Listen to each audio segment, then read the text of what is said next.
Sa Bayad. Tapos nakasa... ang Bayad sa ano? wala ko pumunta ka sa Malabon. Sa tubig. Di ba kung ako nung sa kasi magbabayad ako. Pagkatapos, yung pauwi Umila ako, ka. wala pa yata. Saan ka nagbayad? Sa Sipak, wala namang bayad center dito eh. Layo na. Tapos pauwi ako, nakita ko kuya, hindi tinanggal sa munisipyo yung papel, hindi dala yung registro.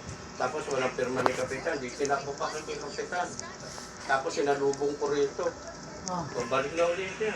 Yung ano di ba na kay Bebe pa? Yung registro, Restaurant? nakuha na. Binigay mo ba yan?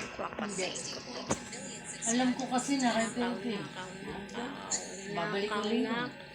Hindi, kinuha nun yung registro pinasero ko, nakalamin eh.